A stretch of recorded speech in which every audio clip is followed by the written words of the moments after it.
तर इकडे तामिळनाडूमध्ये सरकार स्थापनेमध्ये अडचणी कायम आहेत। बहुमतासाठीचा आकडा जुळवण्यात टीव्हीकेला अपयश आलेला आहे अशी सूत्रांची माहिती आहे। बहुमताचा आकडा गाठण्यासाठी विजय यांना 2 आमदारांची गरज असल्याची सूत्रांची माहिती आहे। व्हीसीके पक्षाकडून पाठिंबा जाहीर करण्यात आलाय, पण अद्याप पत्र दिलेलं नाहीये अशी सूत्रांची माहिती आणि बहुमताचा आकडा नाही तोवर शपथ देण्यास राज्यपालांचा नकार असल्याची सूत्रांची माहिती आहे। प्रमोद जगताप आमचे प्रतिनिधी या संदर्भातली अधिक माहिती देतील। प्रमोद, वृषाली, तमिळनाडूचं पॉलिटिक्स जे आहे ते अगदी टेस्टिंग वळणावरती येऊन सध्या पोहोचल्याचं आपल्याला बघायला मिळतंय।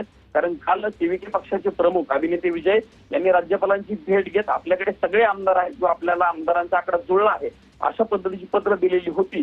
मात्र त्यांनी जी पत्र दिलेली होती त्यामध्ये फक्त सीपीआय आणि सीपीएमचीच पत्र होती, त्यामुळे त्यांचा आकडा जो आहे तो 116 झालेला आहे। राज्यपाल ह्या भूमिकेवरती ठाम आहे, जोपर्यंत तुम्ही बहुमताचा आकडा म्हणजे 118 आमदारांचा आकडा दाखवत नाही तोपर्यंत मी तुम्हाला शपथ देणार नाही, या भूमिकेवरती राज्यपाल अजूनही ठाम असल्याचं बघायला मिळतंय।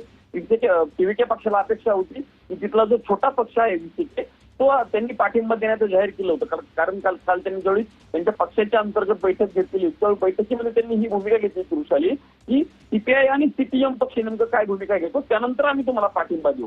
पण सीपीआय सीपीएमच्या भूमिकेनंतरही अद्यापपर्यंत व्हीसीके पक्षानं पाठिंब्याचं पत्र दिलेलं नाहीये, त्यामुळे आमदारांचा आकडा टीव्हीके पक्षाला जुळवता आलेला नाहीये आणि म्हणून अद्यापपर्यंत टीव्हीके पक्षाचे प्रमुख विजय यांच्या शपथविधीवरती सावट कायम असलेलं चित्र आपल्याला बघायला मिळते। नेमकं आज व्हीसीके पक्ष आपला पाठिंब्याचं पत्र देतो का आणि पाठिंब्याच्या पत्रानंतर तरी राज्यपाल अभिनेते विजय यांना सत्ता स्थापनेसाठी निमंत्रित करतात का हे बघणं महत्वाचं असणार आहे। पण आता अगदी इंटरेस्टिंग वळणावरती तामिळनाडूचं पॉलिटिक्स आल्याचं चित्र आपल्याला बघायला मिळतंय। नक्कीच धन्यवाद प्रमोद दिलेल्या सविस्तर माहितीसाठी।